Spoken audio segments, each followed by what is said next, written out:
ota-onangdan bittalari yo onang yo otang yoki ikkalovlari qarib qolganda, bu yerda Alloh ulug' yoshga kirganini olib kelyapti.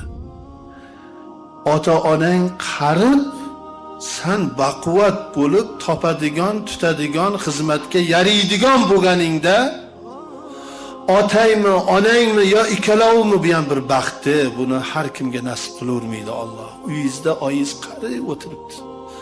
Adaysiz qarib, bolam nima olib kelarkin, qandoq ko'chadan kirib kelarkin, bolam choyimni ichkizib qo'yarmikin, bolam tegimni tozalab qo'yarmikin, bolajonim qachon kelarkin, ana. Qarib qolganda Alloh sizni shunday yoshga yetkazib, ularni shu yosh berib, sizni mana shunday bir baxtga musharraf etganda, fala taqul lahuma uff, ularga uff dema. Alloh. Uff dema. Uffda 3 ta ma'no bor. Uff deyishlikda 3 ta ma'no bor. Bir narsadan zeriksangiz uff deydi. Zerikkanda uff. Charchaganda ham uff deysiz. Bitta yukimni tashlab uff charchab ketdim deysiz. Charchaganda ufflanadi, zerikkanda ufflanadi, badbo'y hid kelganda ufflanadi. Uff deysiz. Otang qarib qolgan bo'lsa, ota-onang, sen ularni oldida uf devursang, biz qarib bolamizni zeriktirib qo'ydikmikin? Bolam bizni deb ko'chaga chiqolmayapti, o'ynolmayapti, ulpatlariga borolmayapti.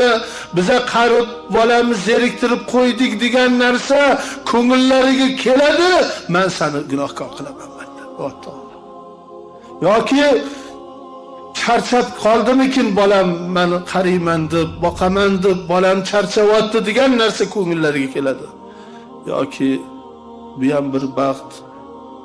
Otangizni Alloh sinayapti yo onangizni sinayapti.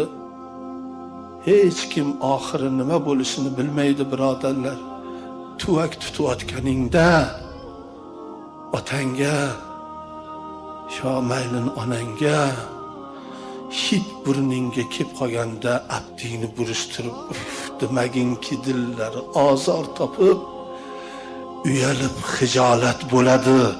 Chida inson o'zing shundoq bo'lgansan, onajoning bag'riga olib tozalab, xursand bo'lib katta qilgansan.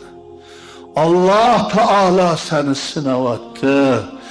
Agar shulardan ilganmasdan, puf demasdan, zerikmasdan shu imtihondan o'tsang, Allohning eng saodatmand